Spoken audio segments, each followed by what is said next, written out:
Hello friends, ഇന്ന് നമുക്ക് chocolate truffle cake എങ്ങനെയാണ് ഉണ്ടാക്കുന്നത് നോക്കാം. ആദ്യം നമുക്ക് കുറച്ച് ക്രീം ബീറ്റ് ചെയ്തെടുക്കാം. അതിനായിട്ട് നമുക്ക് ഒരു ഉണങ്ങിയ പാത്രം എടുത്ത് അതിലേക്ക് ഒരു 1.25 കപ്പ് വിപ്പിംഗ് ക്രീം ഒഴിച്ചു കൊടുക്കാം. ഇതിലേക്ക് ഒരു 1/4 കപ്പ് പഞ്ചസാര പൊടിച്ചതും കൂടെ ചേർത്ത് കൊടുക്കാം. ചില കമ്പനിയുടെ വിപ്പിംഗ് ക്രീമിന് മധുരം കുറവായിരിക്കും, അപ്പോൾ പഞ്ചസാര കൂട്ടി കൊടുക്കേണ്ടതാണ്. സ്റ്റിഫായിട്ട് എങ്ങനെ ക്രീം ബീറ്റ് ചെയ്യാം എന്നുള്ളതിൻ്റെ സ്പെഷ്യലായിട്ടുള്ള ഒരു വീഡിയോ ഞാൻ ചെയ്തിട്ടുണ്ട്. അതിൻ്റെ ലിങ്ക് ഞാൻ താഴെ കൊടുത്തിരിക്കാം. ഇതിലേക്ക് നമുക്ക് നേരത്തെ നമ്മൾ ഉണ്ടാക്കി വെച്ചിരിക്കുന്ന ചോക്ലേറ്റ് ഗനാഷ് ഒഴിച്ചു കൊടുക്കുക. ഒരു 3 ടേബിൾ സ്പൂൺ വരെ കൊടുക്കാവുന്നതാണ്. ഒഴിച്ച് നന്നായിട്ട് ബീറ്റ് ചെയ്ത് കൊടുക്കാം. നന്നായിട്ട് ബീറ്റായി വന്നിട്ടുണ്ട്. നമുക്ക് നേരത്തെ ഉണ്ടാക്കി വെച്ചിരുന്ന ചോക്ലേറ്റ് കേക്ക് എടുക്കാം. ചോക്ലേറ്റ് കേക്ക് ഉണ്ടാക്കുന്ന വീഡിയോയുടെ ലിങ്ക് താഴെ കൊടുത്തിരിക്കാം. ചോക്ലേറ്റ് കേക്ക് ഞാൻ 3ആയിട്ട് കട്ട് ചെയ്തെടുത്തിട്ടുണ്ട്. അതിലേക്ക് നമുക്ക് ഷുഗർ സിറപ്പ് തേച്ച് കൊടുക്കാം. കേക്കിൻ്റെ 2 സൈഡും ഷുഗർ സിറപ്പ് ഉപയോഗിച്ച് വെറ്റ് ചെയ്ത് കൊടുക്കണം.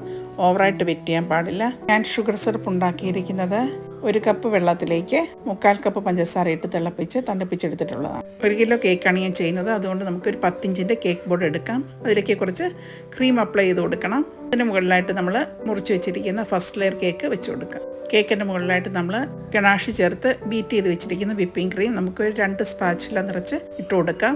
പാലറ്റ് നൈഫ് ഉപയോഗിച്ച് എല്ലാ വശത്തേക്കും സ്പ്രെഡ് ചെയ്ത് കൊടുക്കാം. നമുക്ക് കേക്കിൻ്റെ സൈഡിലേക്കും കുറച്ച് ക്രീം തേച്ച് കൊടുക്കാം. അതിനുശേഷം നമുക്ക് മുകളൊന്ന് ലെവലാക്കിയെടുക്കാം. ക്രീമിന് മുകളിലായിട്ട് 1 ടേബിൾ സ്പൂണോളം ചോക്ലേറ്റ് ഗനാഷ് ഒഴിച്ചു കൊടുത്തിട്ടുണ്ട്. എല്ലാ വശത്തേക്കും സ്പ്രെഡ് ചെയ്ത് കൊടുക്കണം.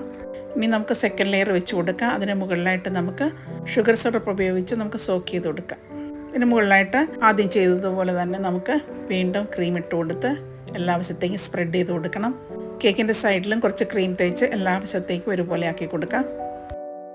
മുകളിലായിട്ട് കുറച്ച് ചോക്ലേറ്റ് ഗനാഷ് ഒഴിച്ചു കൊടുക്കാം. എല്ലാ വശത്തേക്കും ഒന്ന് സ്പ്രെഡ് ചെയ്ത് കൊടുക്കുക.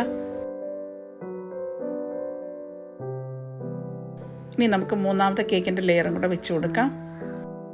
3rd ലെയറിൻ്റെ മുകളിലായിട്ട് നമുക്ക് കുറച്ച് ക്രീം ഇട്ട് കൊടുക്കാം. എല്ലാ വശത്തേക്കും സ്പ്രെഡ് ചെയ്ത് കൊടുക്കാം. കേക്കിൻ്റെ സൈഡിലും ക്രീം തേച്ച് കൊടുത്ത് എല്ലാ വശത്തും ഒരുപോലെ ആക്കിയെടുക്കാം. ഇതുപോലെ പാലറ്റ് നൈഫ് ഉപയോഗിച്ച് നമുക്കൊന്ന് റൊട്ടേറ്റ് ചെയ്ത് കൊടുക്കാം. എക്സസ് ആയിട്ടുള്ള ക്രീം എല്ലാം പോരും. മുകൾ വശം അതുപോലെ ലെവലാക്കി കൊടുക്കണം. അതിനുശേഷം കേക്കിൻ്റെ ബോർഡെല്ലാം ടിഷ്യൂ പേപ്പർ ഉപയോഗിച്ച് നമുക്ക് ക്ലീൻ ചെയ്തെടുക്കാം. ഇപ്പോൾ കേക്ക് ക്രം കോട്ട് ചെയ്തെടുത്തിട്ടുണ്ട്.